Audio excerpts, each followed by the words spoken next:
মধ্যবিত্ত পরিবারের সন্তানদের জীবনটা একটু অন্যরকম হয়। এদের বড় বড় স্বপ্ন দেখার যেমন অধিকার থাকে, তেমনিভাবে কাঁধের উপর থাকে পরিবারের একরাশ দায়িত্ব। যদি আপনি মধ্যবিত্ত পরিবারের সন্তান হয়ে থাকেন, তবে এই 5টি কথা সারা জীবন মনে রাখবেন। 1 নম্বরে আপনি মনে রাখবেন, আপনার পিছনে বড় ব্যাকআপ, বড় গাইড বা কোটিপতির বাবা সহযোগিতা আপনার পিছনে নেই, তাই আপনার ব্যর্থ হওয়ার কোনো অপশন নেই। আপনার পরিবারের ভাগ্য বদলাতে হবে, আপনাকেই আপনার পরিবারের ভাগ্য বদলাতে হবে। 2 নম্বরে আপনি সস্তা আড্ডা আর বন্ধুদের পিছনে অযথা টাকা খরচ করা বন্ধ করুন। পকেটে টাকা না থাকলে এই বন্ধুদের কাউকেই পাশে পাবেন না। আগে নিজের পায়ে দাঁড়ান। 3 নম্বরে খেয়াল রাখবেন, কাজকে সবসময় সম্মান করতে শিখুন।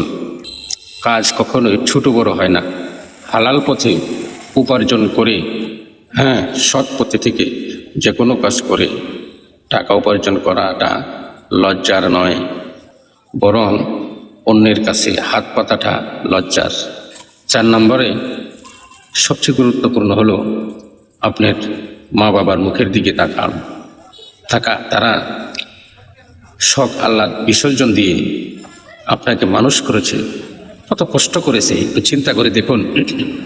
পেশাব পায়খানা সহ, প্রসব বেদনা সহ ছোট সময় কত দুষ্টুমি করেছেন, সব কিছু একটু নিয়ে আপনি ভাবুন।